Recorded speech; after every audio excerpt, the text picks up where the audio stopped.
solução dos seus problemas. Mas, bicho, você não prestou nem atenção em qual é o problema. Precisamos aprender a ouvir e responder de forma honesta. Isso eu acho que é arrogante da nossa parte. Ou seja, às vezes, o nosso evangelismo não toca na realidade do ouvinte. Não, a fé cristã é vivida momento a momento.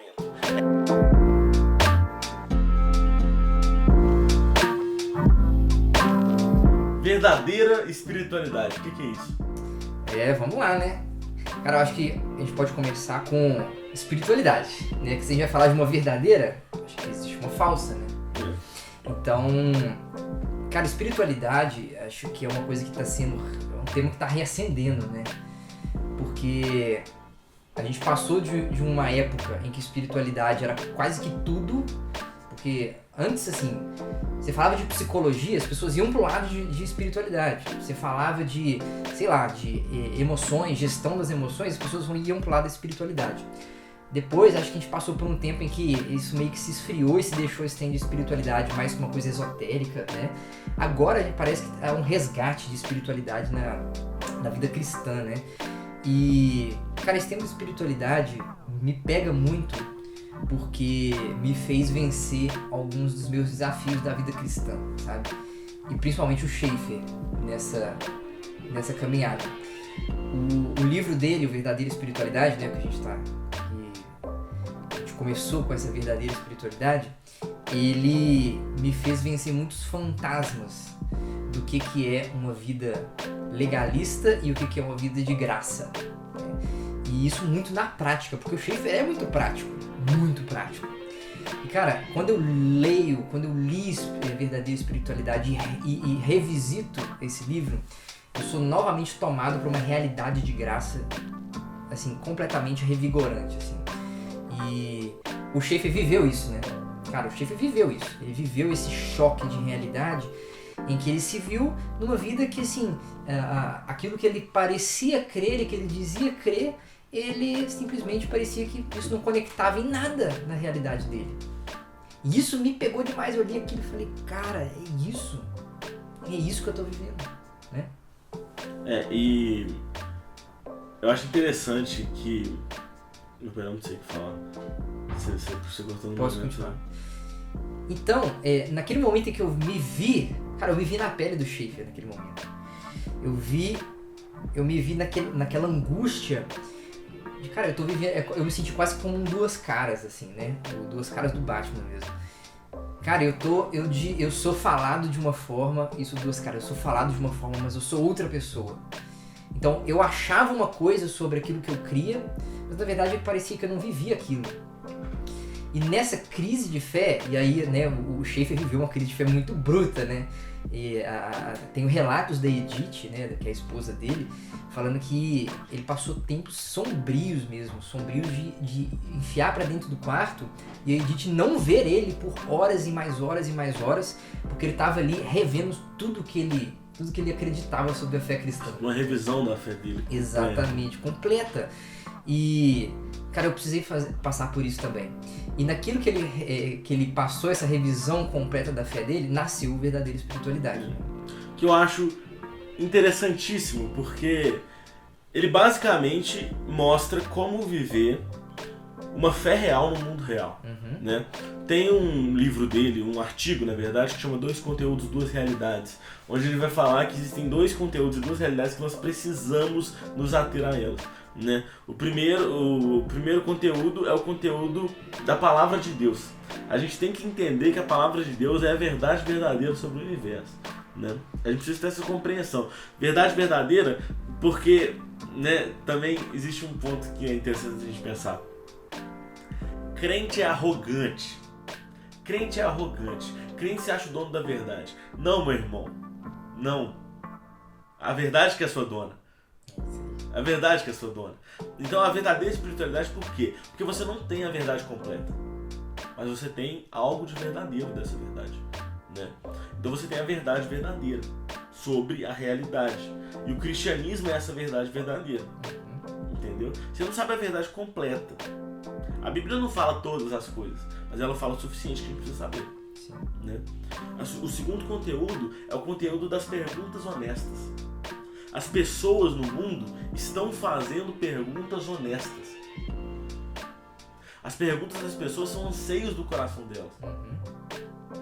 Então nós precisamos aprender a ouvir e responder de forma honesta. Não de forma arrogante, não de uma forma ignorando a pessoa, ignorando a pessoalidade da pessoa. Sim. Mas uma forma que compreenda ela como um todo. Sim. E dá pra ver isso, vamos colocar muito na prática assim na nossa vida, né? Por exemplo, quando você tem aquele seu amigo que não é cristão, e cara, vira e mexe, ele vai vir desabafar com você. Né? E qual que é a nossa resposta muitas vezes? Né? Cara, a gente parece que a gente ignora o problema inteiro e pula direto pra pregação do evangelho. Mas calma, cara, peraí. Né? Isso eu acho que é arrogante da nossa parte. Sim. Porque a gente não prestou atenção em nada do que aquela pessoa confiou a nós. Ela está em sofrimento muitas vezes, ela está em dor. A gente ignorou o sofrimento dela e a dor, que é uma coisa real, e pulou direto para uma coisa muito, vamos colocar assim, pragmática do evangelho, né? De que assim, cara, o evangelho é a solução dos seus problemas. Mas, bicho, você não prestou nem atenção em qual é o problema. O Eduardo Galeano conta uma história interessantíssima.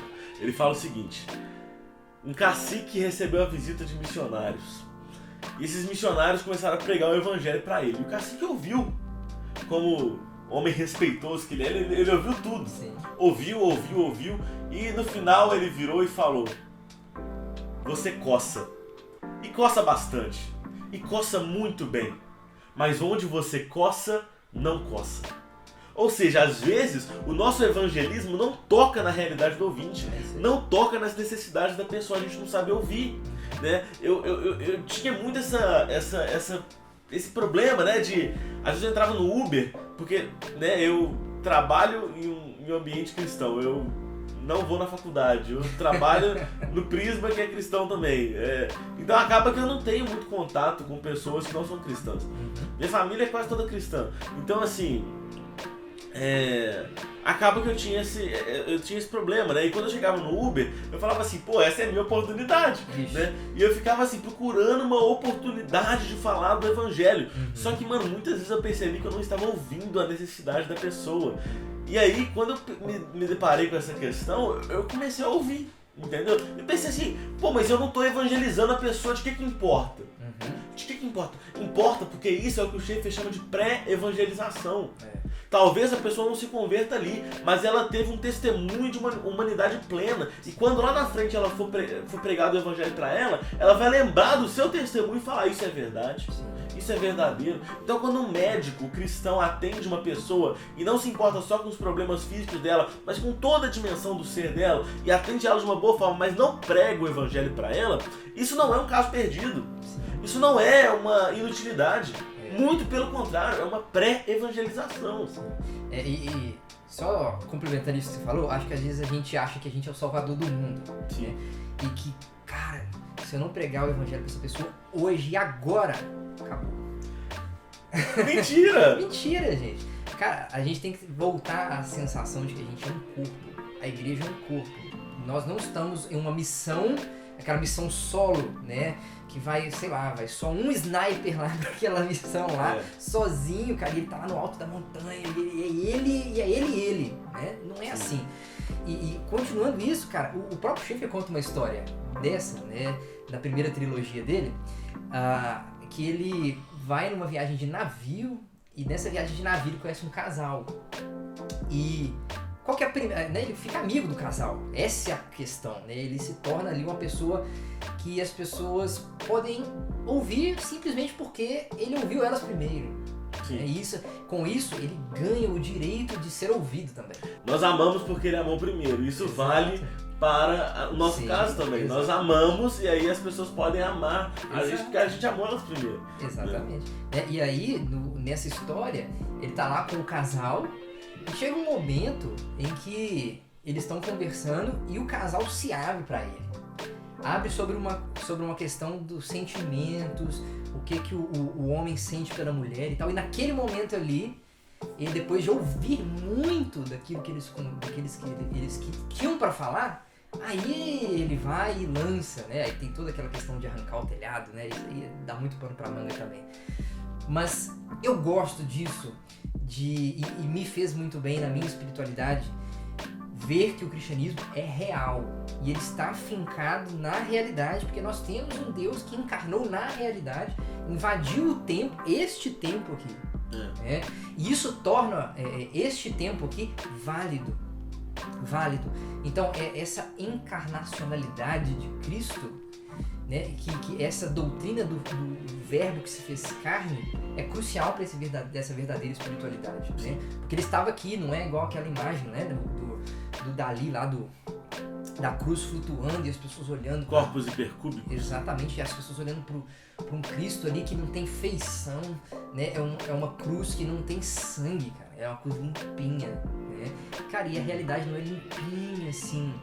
Ela tem dor, ela tem tristeza, ela tem beleza, ela tem as suas nuances, né? E isso é verdadeira espiritualidade, eu acho, né? Fincar na realidade aquilo que é a verdade verdadeira. Eu não sei, eu até incluiria uma nova doutrina aí na verdadeira espiritualidade, que eu acho que a gente tem uma noção de que a vida é um progresso, sabe? Um negócio muito linear, quando não é. Sim. Tipo assim, eu acho que a dimensão da casa nos mostra muito isso. Todo dia a gente vai pro trabalho, a gente quer chegar num lugar novo no trabalho, a gente quer crescer no trabalho, mas todo dia a gente volta pra casa, pro mesmo quarto, pra mesma sala, pra mesma cozinha, pro mesmo banheiro, pro mesmo tudo, entendeu? Mesma coisa. O interessante é que a gente gosta disso muitas vezes, né? O quê? De voltar pra casa. Sim, a gente foi feito pra repetição. É. Nós somos feitos pra isso. E a vida não é tão linear assim. Não tô falando de uma ciclicidade nietzschiana de eterno retorno. Não é uma ciclicidade fatalista. É uma ciclicidade que é mais uma espiral que se aprofunda. Que se aprofunda o tempo todo. Eu acho muito curioso. Eu até tenho um vídeo no meu canal que eu falo sobre como que são as lembranças futuras, né? Basicamente, como que eu testemunhei desafios na minha fé, onde eu fui respondido por vídeos que eu gravei no passado. Eu fiquei assim, cadê a linearidade, então? Porque a gente Cadê o progresso? A gente vive uma idas e vindas, entendeu? A gente vive isso, né? E eu acho isso muito curioso, porque quando Paulo fala que ele prossegue para o alvo, a palavra alvo em grego é skopon, né? Que tem a mesma raiz da palavra skotia, que significa o quê? Escuridão. O skopon, o alvo, não é um alvo no sentido de uma lista de tarefas que você tem que riscar. É um alvo no sentido de algo que você precisa visualizar. Tem a ver com ver, entendeu? Tem a ver com ver, tem a ver com visualizar, tem a ver com contemplar. A fé cristã não é vivida como um ponto de partida que, né, deu início a toda uma jornada. Não, a fé cristã é vivida momento a momento. É claro que existe a justificação pontual lá atrás, mas a fé cristã é vivida momento a momento. E essa é uma das doutrinas cruciais do verdadeira espiritualidade. A fé que é vivida a cada segundo diante de Deus. Eu acho isso lindo, lindo. Eu não consigo expressar exatamente o que eu sinto quando eu escuto essa expressão momento a momento, mas é algo tão sublime, é algo tão, meu Deus, é tipo assim, eu sei o que fazer, sabe? E as realidades, né, eu falei já dos dois conteúdos, mas tem também as duas realidades. A primeira realidade é o relacionamento seu com Deus. O seu relacionamento com Deus deve ser um relacionamento verdadeiro, precisa ser um relacionamento intimamente verdadeiro. E ele apresenta algumas questões que acho cruciais para esse entendimento, né? A primeira delas é a passividade ativa, que eu acho genial. A vida cristã não é nem um ativismo, nem um quietismo. Como assim? Ela não é nem algo que você faz, nem algo que você deita na rede e fala assim, vai Deus, faz aí a sua vontade. Não é assim. A vida cristã é mais parecida com o exemplo de Maria, que diante do anjo fala, eis-me aqui, faz em mim conforme a tua vontade. E quando ela fala isso, ela estava assumindo uma passividade ativa. Ela não estava sendo nem ativa nem passiva. Antes, ela estava assumindo uma passividade ativa. Eu acho isso maravilhoso, porque a vida cristã é sobre entregar a nossa vida a Deus. É uma entrega ativa que resulta numa passividade. Eu acho isso lindo. lindo. Isso é um paradoxo muito bonito de contemplar, né? É muito bonito. E a outra coisa que o Schaeffer fala nessa verdadeira espiritualidade é que a nossa vida cristã deve ser vivida de tal maneira que o sobrenatural seja contemplado. As pessoas precisam olhar para a nossa vida e falar, de fato, esse é um viver sobrenatural. Sobrenatural não no sentido de viver milagres todos os dias, mas de uma transformação integral. Né? E isso conduz a gente para a segunda realidade. A segunda realidade é qual? É a realidade do seu relacionamento com os outros. O seu relacionamento com os outros deve ser belo. Como o Schaeffer fala no final do Arte à Bíblia, a vida do cristão deve ser algo verdadeiro e belo para um mundo desesperançoso e perdido. Né? Nós precisamos viver uma vida bela e testemunhar dessa beleza para o mundo. E viver uma beleza em nossos relacionamentos com os outros. E isso vai aproximando a gente daquele conceito de ser plenamente humano. Né? E essa plenitude de humanidade, ela é experimentada no local de experimentar a plenitude da divindade. Né? A gente só consegue ser, de fato, e viver aquilo que é a plenitude da nossa humanidade quando a gente conhece quem desenhou a própria plenitude da humanidade. Né? E o Schaeffer vai muito nessa pegada muito pastoral também, porque ele está inserido no ambiente eclesiástico, né? E o próprio Labrie é um exemplo disso. Né? O Labrie é isso, é viver isso, é mostrar para as pessoas que estavam indo para dentro da casa dele o que é a plenitude de humanidade, viver uma vida plenamente humana.